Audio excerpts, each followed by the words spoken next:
Hey CBC Youth, and welcome to this week's Sunday School recap video.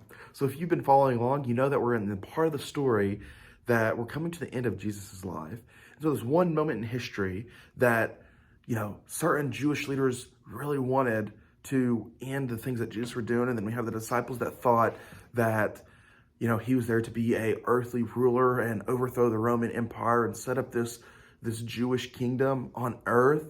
And so both these things that people wanted isn't what God had planned, and it makes that better for all of us. So we know the second part of that story. Today we're just focusing on the death and the crucifixion and the burial of Jesus. So let's get right into that and see some of the things that happen pertaining to the story leading up to the actual crucifixion. So in Matthew 27:32, this is what it says. It says, as they were going out, they met a man from Cyrene named Simon, and they forced him to carry the cross. The name of the place called Golgotha. They came to a place called Golgotha, and they offered Jesus wine to drink mixed with gall, but after tasting it, he refused to drink it. They then crucified him. They divided his clothes by casting lots. And sitting down, they kept watch over him there. And above his head, they placed written a charge against him. This is Jesus, the King of the Jews. So they wrote what he was claiming to be, right, as his charge. 2 rebels were crucified with him, one on his right and one on his left. And those who passed by hurled insults at him, shaking their heads and saying, you who are going to destroy the temple and build it in 3 days, save yourself. Come down from the cross if you are the Son of God. In the same way, the chief of priests, the teachers of the law, and elders mocked him. He saved others, they said, but he can't save himself. He's the King of Israel. Let him come down now off the cross, and we will believe in him. He trusts in God. Let God rescue him now if he wants him, for he said, I am the Son of God. In the same way, the rebels who were crucified with him also heaped insults on him.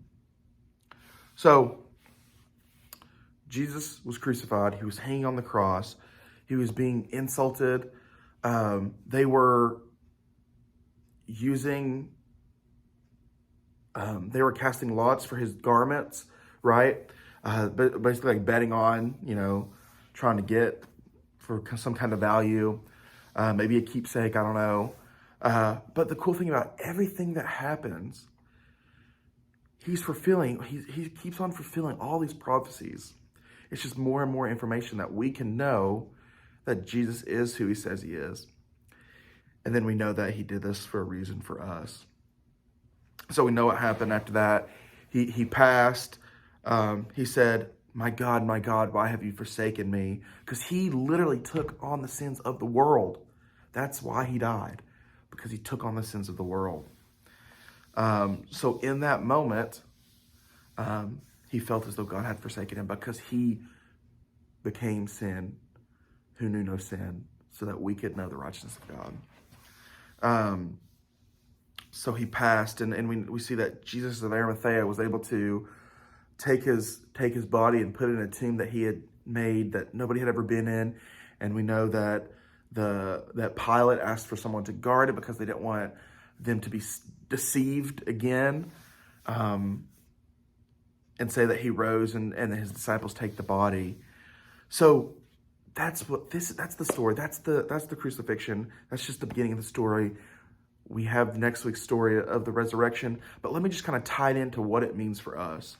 Okay, so in Hebrews 12, it says, 1 and 2, therefore, since we are surrounded by such a great cloud of witnesses, let us throw off everything that hinders and the sin that all so easily entangles, and let us run with perseverance the race marked out for us, fixing our eyes on Jesus, the pioneer and perfecter of our faith. For the joy set before him, he endured on the cross, scorning its shame, and sat down at the right hand of the throne of God. So that's telling us, Jesus overcame all these things, not that we could sin, but we could live our lives for him, so that we can reach this world for the gospel, for the good news that the things that Jesus did for us. We see his death, which is the will of God, so that he can take on our sin and so that we can be forgiven. But that's not the end of the story. Catch it next week, whether it's in Sunday school or online on Monday. And, hit me up if you want to talk about it. But it's the gospel. It's the good news. It's the news of knowing that we can receive these things. And all that we have to offer is our sin, is our lack of ability, is all these things, our lack of righteousness. And those things are given to us because of the work of Jesus.